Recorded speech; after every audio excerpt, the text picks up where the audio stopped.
Je et l'IA générative. Je vous présente Izessi. Izessi, c'est un petit VTuber qui incarne un petit chat égyptien tout mignon et qui a récemment lancé sa chaîne YouTube. On a eu un échange assez intéressant en commentaire sous sa vidéo, et c'est parti sur un débat beaucoup plus large que prévu. Je suis The Slime, et cette vidéo c'est ma réponse à Izessi, mais aussi une réflexion autour de ce débat.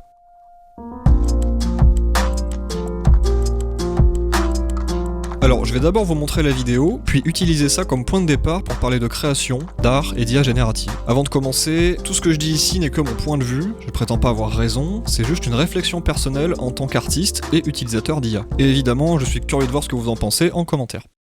Je et l'IA générative. C'est vraiment un des gros problèmes que j'ai avec cette époque. Je veux dire, ok, l'IA ça peut être utile pour plein de trucs, mais pas pour l'art. L'art, c'est la grande âme. L'art, c'est le divin dans l'humain. C'est l'imagination, c'est le rêve. C'est aussi une manière de se libérer, de s'envoler. Que ce soit le dessin, l'écriture, la musique, le chant. Et c'est pour ça que chaque partie que je partage de mon univers avec vous a été réfléchie et créée conjointement avec des artistes. Alors oui, ça a un coût.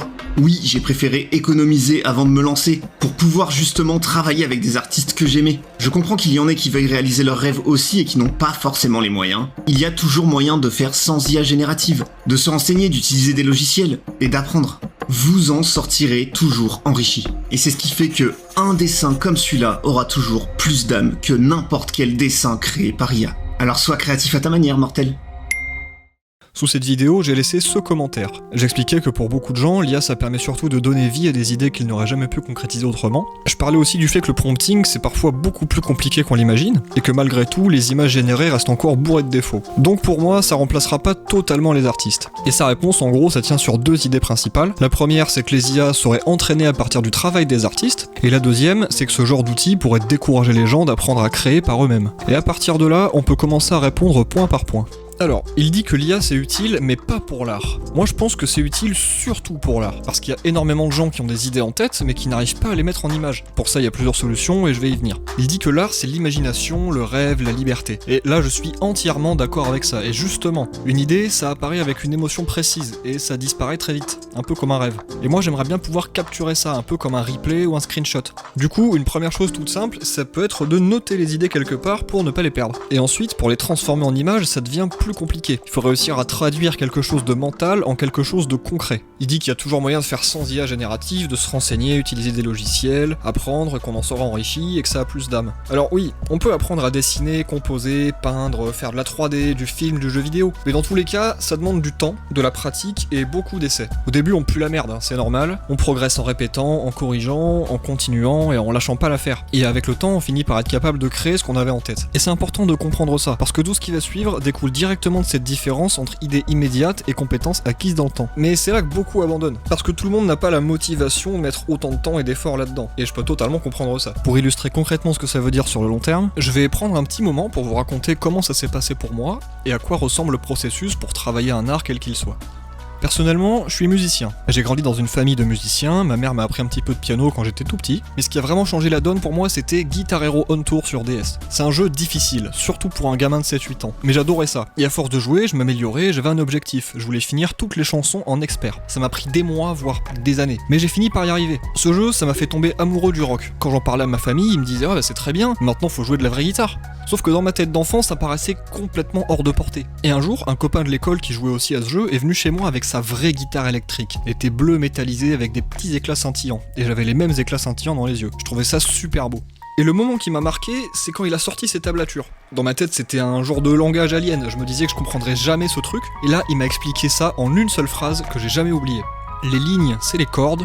Les nombres, c'est les cases.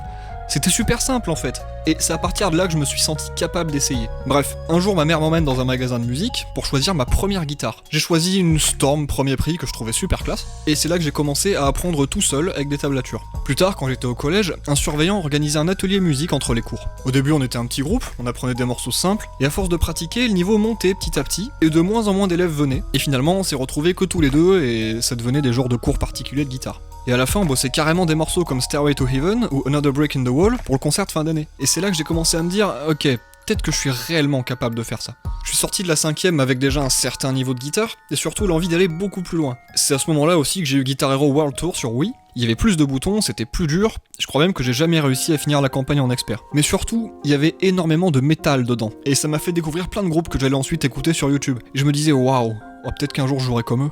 Alors j'ai tout simplement essayé. J'ai téléchargé des tablatures, je les ai bossées lentement, très lentement pour être à l'aise et bien dans le tempo. Petit à petit j'augmentais la vitesse, jusqu'à pouvoir jouer les morceaux en entier avec la vidéo en fond. Et à chaque fois c'est une petite victoire. Au lycée on m'a invité à rejoindre un groupe de métal, ça fait partie de mes meilleurs souvenirs. Le groupe s'appelait Abyss of Genocide, on faisait du death thrash metal. J'ai dû apprendre plusieurs morceaux en un temps imparti pour faire mes preuves, et après beaucoup de boulot, ils m'ont accepté. On a fait des concerts, on a même enregistré un EP, donc voici un court extrait. Puis le groupe s'est séparé pour des raisons personnelles. Eux aussi ils m'ont fait découvrir plein de groupes, qui sont encore parmi mes préférés aujourd'hui, comme The Faceless, Rings of Saturn, Infantannilator, dont voici un court extrait. Et je regardais leurs clips et je me disais ouah putain, peut-être qu'un jour je jouerai aussi comme ça. Donc j'ai bossé tout ça très sérieusement, j'ai même acheté une guitare 8 cordes récemment, et aujourd'hui ce gamin qui regardait ses vidéos avec des étoiles dans les yeux, maintenant il arrive à jouer ce genre de choses, et franchement ça c'est incroyable. Et si je raconte tout ça, c'est pas juste pour parler de guitare, mais pour montrer ce que ça implique dès qu'on parle de création en général. Enfin bref, j'ai fini de vous raconter ma vie, et tout ça pour dire quoi finalement? Eh ben que créer quelque chose c'est vraiment pas simple. Et ça vaut aussi pour ce que je suis en train de faire ici. C'est ma toute première vidéo longue et vraiment écrite comme ça, et j'ai clairement pas l'habitude de structurer des idées aussi denses. Au départ, j'avais un brouillon beaucoup plus long et assez décousu, et j'ai utilisé ChatGPT, surtout pour m'aider à structurer tout ça, le rendre plus lisible et condenser certaines idées. Pas pour générer du contenu à ma place, mais pour transformer un brouillon chaotique en quelque chose de plus fluide et agréable à suivre. Les idées, la réflexion et le point de vue restent entièrement les miens. Enfin bref, créer quelque chose, c'est un long processus fait d'essais, d'erreurs et de frustration. On rate beaucoup, on doute, mais on continue quand même, et puis un jour ça finit par marcher. Une fois. Juste une seule fois. Et à partir de là, même quand on échoue après, on sait que c'est possible. Mais tout le monde n'a pas la patience d'aller jusque là. Moi j'y arrive pour la guitare, mais pour d'autres formes d'art ou d'autres instruments, c'est beaucoup plus dur de repartir de zéro. Parce que ça demande du temps, l'énergie et souvent de l'argent aussi. Et ça, c'est surtout vrai quand on parle d'apprendre à reproduire des choses. Mais quand il s'agit de créer à partir de zéro, de composer et d'inventer, c'est encore un autre monde. Moi je suis loin d'être formé à ça. Et je pense que ça se ressent quand on écoute l'EP que j'ai sorti en solo avec une oreille de compositeur, dont voici un court extrait. Enfin bref, si vous avez le courage, surtout lancez-vous, au moins essayez, et vous vous rendrez peut-être compte que c'est pas vraiment votre truc ou que au contraire c'est tout ce que vous avez toujours voulu. Ensuite, il dit que son univers et tout ce qu'il partage a été fait en collaboration avec des artistes, que ça coûte cher, qu'il a économisé pour travailler avec eux, et que tout le monde n'a pas les moyens. Et là, on en arrive justement à la deuxième option, c'est de passer par un artiste, soit dans votre entourage, soit en commission. Il faut trouver quelqu'un dont le style vous plaît, expliquer votre idée, et accepter une part d'interprétation. Parfois, le résultat peut être exactement ce que vous imaginiez, ou alors totalement différent. Et même avant ça, il faut déjà réussir à trouver quelqu'un dans votre budget, parce que les années d'apprentissage et d'expérience, ça coûte cher. Au passage, tout ce que vous voyez ici, mon avatar, la musique de fond, etc., ça a aussi été fait par des artistes ou par moi-même. Et c'est là qu'une troisième option apparaît et qu'elle change complètement la manière de créer, l'IA générative. C'est l'option la plus rapide. Tout le monde peut essayer sans savoir dessiner, modéliser ou animer. Vous écrivez ce que vous voulez voir dans un prompt et quelques secondes plus tard, l'IA génère l'image. Sur le papier, ça paraît extrêmement simple, mais en pratique, pas tant que ça. Parfois, l'image respecte l'idée globale du prompt, sans vraiment correspondre à ce que vous aviez en tête. Si vous avez juste une idée vague et que vous êtes curieux du résultat, ça marche très bien comme point de départ. Mais quand vous avez une vision précise, ça devient beaucoup plus compliqué. Un prompt de 3 lignes, ça suffit rarement. Il faut parfois écrire plusieurs paragraphes pour décrire chaque détail, faire des dizaines d'essais, modifier les choses une par une, changer l'angle, l'ambiance, les couleurs, les expressions. Et c'est là qu'on en arrive à une question intéressante, est-ce que ça ne demande vraiment aucune compétence ? En dessin, probablement pas. Mais le prompting avancé, ça demande quand même quelque chose. Il faut être capable de traduire précisément une idée mentale en mots, comprendre pourquoi l'IA produit certains résultats, comment elle interprète les descriptions, et apprendre à guider progressivement l'image vers ce qu'on imagine vraiment. Et tout le monde n'est pas bon à ça. Donc non, même si l'outil est accessible, le résultat ne l'est pas forcément. Combien de fois ça vous est arrivé d'avoir une idée claire en tête, mais impossible de trouver les bons mots pour l'expliquer correctement à quelqu'un ? Bah avec l'IA, c'est un peu pareil. Si vous voulez obtenir quelque chose de précis, faut réussir à décrire précisément ce que vous imaginez. Et ça, c'est beaucoup plus difficile qu'on le pense. Parce que parfois, le problème, c'est pas l'imagination, c'est juste la traduction de cette imagination en mots. Avoir du vocabulaire, structurer une idée, choisir les bons termes, ça change énormément le résultat. Donc au final, on en arrive quand même à une certaine forme de compétence en prompting. Certaines personnes vont être beaucoup plus efficaces que d'autres. Pour certains, un seul prompt suffit presque immédiatement. Pour d'autres, il faudra des heures d'essai, de correction et d'ajustement pour comprendre comment l'IA réagit à ce qu'ils écrivent. Et comme pour n'importe quel outil, cette différence a aussi des limites concrètes. Il faut faire au mieux pour éviter certains défauts. Les mains éclatées, les perspectives perspectives foirées, les détails incohérents, et même avec ça, parfois le résultat n'est pas toujours suffisant. C'est là qu'on peut commencer à mélanger plusieurs compétences. Parce qu'une image générée, ça peut aussi simplement servir de base de travail. Un concept, un brouillon, un placeholder temporaire, quelque chose qui sera ensuite retouché, corrigé, ou même complètement retravaillé à la main avec du montage photo, de la peinture numérique ou de la vidéo. D'ailleurs, tout ce que je dis là, c'est encore plus vrai quand on parle de génération de vidéos, parce que là, les défauts, ça saute encore plus aux yeux. Et c'est là que la comparaison avec les autres méthodes de création devient intéressante. À partir de ce moment-là, on revient presque au deuxième choix, travailler avec un artiste. Sauf que cette fois, au lieu d'essayer d'expliquer une idée abstraite pendant 3 heures, vous arrivez déjà avec une référence visuelle, et ça peut énormément aider. Parce que parfois, le plus difficile dans une commande, c'est juste de réussir à communiquer clairement ce qu'on imagine. Alors que là, l'artiste voit immédiatement la direction recherchée. En plus, l'IA peut parfois vous proposer des idées auxquelles vous n'auriez même pas pensé vous-même. Mais au fond, la vraie question, elle est pas technique, elle est beaucoup plus fondamentale. L'IA, ça reste un outil, et comme n'importe quel outil, tout dépend de la manière dont on l'utilise. Vous pouvez vous en servir pour générer des images, évidemment, mais aussi pour réfléchir à vos idées, avoir un regard critique sur un dessin, demander des pistes d'amélioration, des références, des conseils techniques. Et ça peut même devenir une manière d'apprendre, parce qu'au final, beaucoup de gens utilisent déjà Internet exactement comme ça. Ils regardent des tutoriels, ils demandent des avis, ils cherchent des références. L'IA pousse juste ce fonctionnement encore plus loin. Et avec le système de mémoire, on peut même créer une sorte de continuité. L'IA apprend progressivement vos goûts, vos habitudes et votre manière de décrire les choses, ce qui permet parfois de gagner énormément de temps. Ensuite, on peut commencer à combiner plusieurs outils ensemble. Par exemple, générer un décor séparément d'un personnage, puis fusionner les deux. Faire générer des prompts par une autre IA, ou utiliser des images générées comme base pour un montage ou une retouche plus complexe. Et là, on s'éloigne déjà beaucoup du cliché du gars qui tape 3 mots et qui appuie sur un bouton. Les usages sont quasiment infinis, et c'est à vous de trouver comment utiliser ces outils pour créer ce que vous voulez. Parce qu'au final, c'est quand même vous qui pilotez. C'est vous qui faites les choix esthétiques, narratifs, émotionnels. L'IA ne fait que répondre à ces paramètres. Et quand Izzy dit que ça n'a pas d'âme, je pense que le problème est beaucoup plus compliqué que ça. Parce qu'au fond, les outils n'ont jamais eu d'âme. Une guitare, ça n'a pas d'âme. Un pinceau, ça n'a pas d'âme. Un logiciel 3D, ça n'a pas d'âme. Ce qui donne une âme à une œuvre, c'est l'humain derrière. Les émotions, les souvenirs, la fragilité, le message qu'on essaye de transmettre. Par contre, je comprends totalement ce qu'il veut dire par là. J'imagine qu'il parle des imperfections humaines. Parce qu'une œuvre maladroite faite par quelqu'un qui apprend peut parfois toucher beaucoup plus qu'une image parfaite. Justement parce qu'on sent l'humain derrière. Et c'est là que l'IA peut parfois donner un rendu techniquement impressionnant mais émotionnellement vide. Parfois, il y a une vraie sincérité derrière une œuvre, une vraie intention humaine. Mais le manque de technique empêche parfois l'idée d'atteindre ce qu'elle voulait être. Et même si l'émotion est réelle, le résultat peut quand même être mauvais techniquement. Encore une fois, chaque solution a un coût. Apprendre à faire les choses soi-même, ça demande énormément de temps et de travail. Passer par un artiste, ça demande de l'argent, le temps de quelqu'un d'autre, et aussi une part d'interprétation du résultat. Et l'IA, elle demande surtout du temps pour apprendre à bien l'utiliser. Au final, c'est un peu un bac à sable créatif, un moyen d'expérimenter rapidement des idées avant d'éventuellement passer à autre chose. Après, est-ce que ça fait de vous un artiste au même titre qu'un dessinateur, un compositeur ou un animateur ? Non, je pense pas. Parce que piloter un outil, ça veut pas forcément dire maîtriser l'art derrière cet outil. Mais si une image peut exister sans demander des années d'apprentissage en dessin, alors au fond ce qui compte, c'est surtout qu'une vision ait réussi à se concrétiser d'une manière ou d'une autre. Parce qu'au final, le plus important pour beaucoup de gens, c'est pas forcément de maîtriser toute la technique derrière l'image, c'est de réussir à faire exister quelque chose qu'ils avaient en tête. Il y a aussi une différence entre utiliser l'IA pour explorer une idée et générer du contenu en boucle sans réelle intention derrière. Parce que effectivement, l'IA peut aussi encourager une forme de consommation créative ultra rapide, et je pense aussi qu'il y a une autre raison pour laquelle l'IA dérange autant certains artistes. C'est qu'elle casse complètement le rapport traditionnel entre l'effort et le résultat. Et c'est à ce moment-là que la discussion dépasse l'outil en lui-même et qu'on arrive à un sujet beaucoup plus sensible, celui du vol. Parce que dans certains cas, quelqu'un qui utilise une IA, il ne va tout simplement pas passer par un artiste. Pas forcément parce qu'il remplace volontairement une commande, mais parce qu'il obtient déjà quelque chose qui lui convient sans avoir besoin d'aller plus loin. Et en ce sens-là, oui, il y a des situations où une commande qui aurait pu exister n'existe plus. Mais je vais te nuancer là-dessus. Parce que c'est pas aussi simple qu'un remplacement direct ou systématique. Il y a des usages très différents de l'IA, entre quelqu'un qui explore une idée personnelle, quelqu'un qui teste un concept, et quelqu'un qui produit en masse du contenu visuel sans intention précise derrière. Et selon les cas, l'impact sur le travail des artistes n'est pas du tout le même. Dans mon cas personnel, je génère souvent des images pour voir ce que ça donne. Par exemple, je me suis amusé à imaginer le skin de ma voiture dans Trackmania appliqué sur ma bonne vieille Polo. Du coup, je donne les deux images à l'IA et je vois comment elle les combine. J'ai aussi généré pas mal de scènes complètement débiles juste pour le délire, comme une manifestation de pingouins qui brandissent des pancartes avec marqué non aux pingouins, avec des résultats volontairement bancals, parfois moches et parfois incohérents. C'est juste parce que ça me fait marrer. Dans ce genre de cas, l'objectif c'est pas de remplacer une potentielle commande artistique, ni même de produire quelque chose de publiable. C'est vraiment l'exploration rapide rapide, presque du test visuel immédiat d'une idée. Et honnêtement, pour ce type d'usage-là, je me serais probablement pas tourné vers une commande artistique, parce que l'intention derrière est pas du tout la même. Et c'est exactement ce dont je parle dans cette réponse que j'ai laissée sous la vidéo. Ici, j'expliquais que j'utilise parfois l'IA pour des idées très spécifiques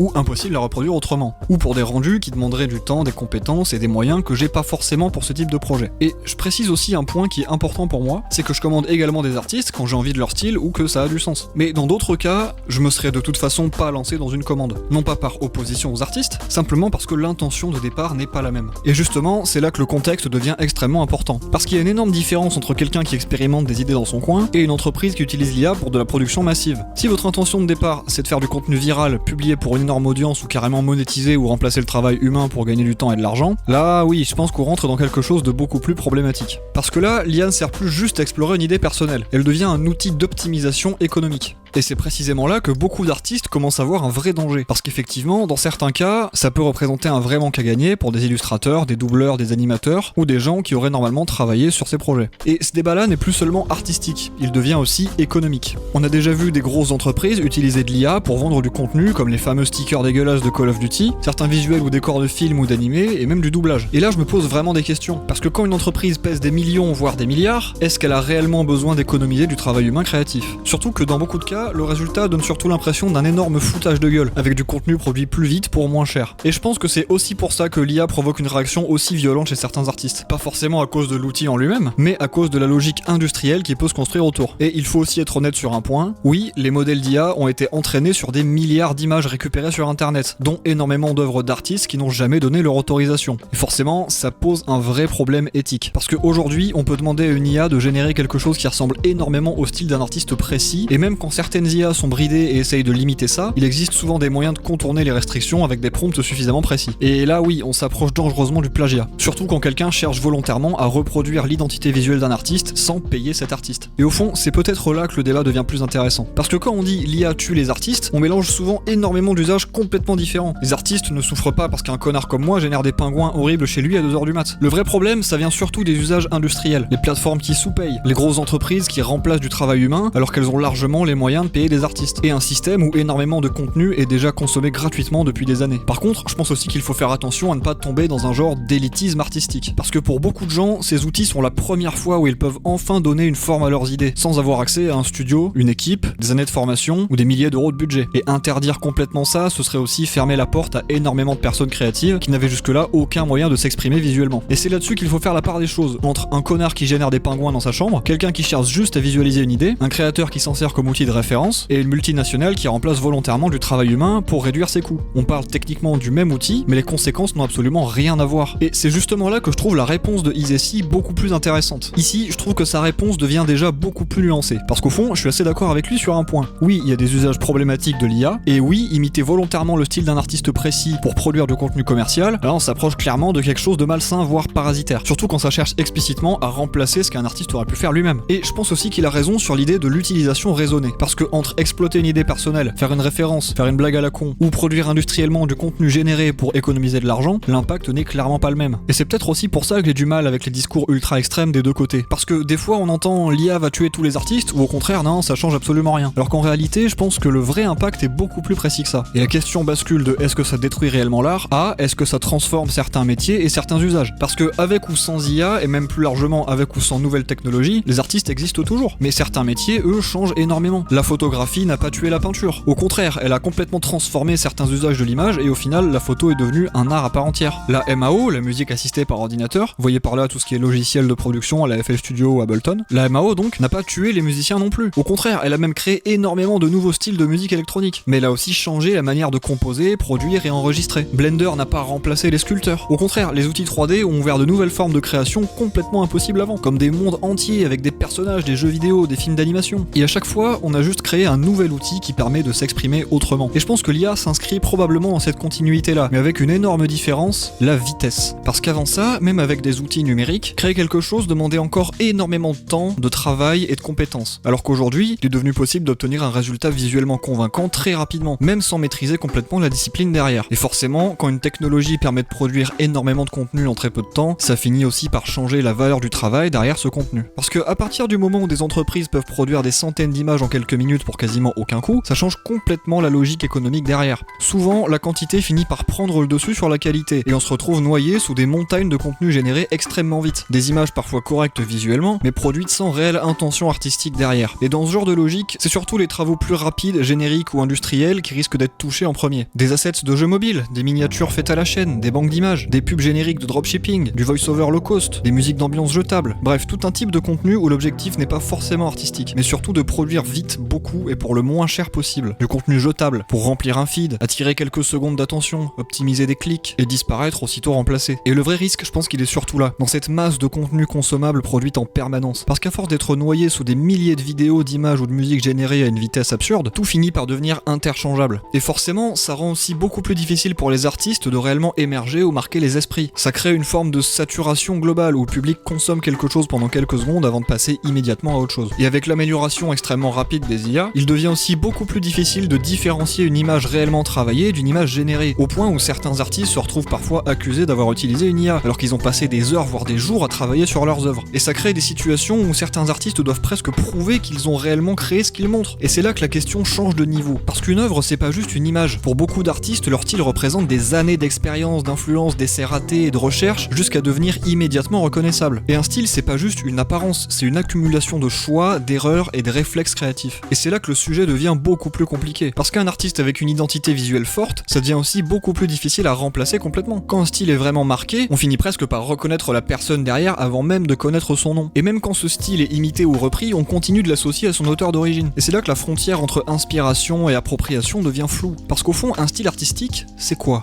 Les artistes s'inspirent toujours les uns des autres, mais ils ne font jamais que copier. Ils transforment, ils expérimentent, ils cassent les codes, ils ajoutent leur propre vision, et c'est ce processus qui crée quelque chose de nouveau. Personne ne crée dans le vide, on hérite toujours de ce qui a été fait avant. Sauf que ce processus change de nature avec l'IA. La différence, c'est que l'IA peut analyser des quantités massives d'images et reproduire certains codes visuels de manière quasi instantanée. Et quand cette reproduction devient possible sans effort humain direct, ça crée forcément une tension éthique et économique, notamment autour de la notion même de style, et ce qu'on considère comme une identité artistique. Et c'est là que la question du style change complètement de niveau. Comme on l'a vu, un style permet de reconnaître immédiatement un artiste, il devient une forme de signature visuelle. Et si un style est reconnaissable, il peut être aussi exploité. Et c'est là que le sujet devient presque impossible à trancher. Quand est-ce qu'une inspiration devient une imitation, et à partir de quand une imitation devient un remplacement? On le voit déjà depuis longtemps en musique, avec des samples ou des motifs issus d'œuvres anciennes réutilisés dans des productions modernes, sans que ce soit forcément considéré comme du plagiat. Parce qu'il y a une intention humaine derrière, des choix artistiques, un cadre légal et une transformation réelle du matériau de départ. Donc la question n'est pas nouvelle, mais avec l'IA ça change d'échelle. Parce qu'on ne parle plus d'un artiste qui transforme une référence, mais d'un système capable de reproduire des structures visuelles ou sonores à grande échelle, sans intention artistique unique, identifiable derrière chaque résultat. Et au fond, on revient toujours à la même question de départ. Est-ce que l'IA générative vole et nuit aux artistes? Comme on l'a vu tout au long de cette vidéo, c'est pas une réponse simple en oui ou non. Ça dépend des usages, de l'intention, du contexte, de l'échelle et de ce qu'on appelle vraiment voler. Il y a des cas où ça remplace effectivement certaines formes de travail, et d'autres où ça sert simplement d'outil d'expérimentation personnelle ou de base de création. J'ai pas de réponse définitive, et je pense surtout que ce sujet n'a pas encore trouvé son équilibre entre création, économie et accessibilité. Et peut-être que la vraie question, c'est pas de savoir si l'IA vole quelque chose, mais de comprendre ce qui est en train de changer dans notre manière de créer, et qu'est-ce que ça produira sur le long terme. Comme le dit Isesi, soyez créatifs à votre manière. Et je pense que même si on n'en tire pas forcément les mêmes conclusions, on se rejoint sur un point. Au fond, la créativité ne disparaît pas, elle change simplement de forme selon les outils qu'on utilise pour lui donner vie. Et peut-être que c'est ça le plus important, réussir à exprimer une vision d'une manière ou d'une autre, avec ou sans IA. Merci d'avoir pris le temps de regarder jusqu'ici, c'était ma toute première vidéo longue et écrite comme ça, donc j'ai hâte d'avoir vos retours autant sur le fond que la forme. C'était The Slime, et je vous dis à la prochaine.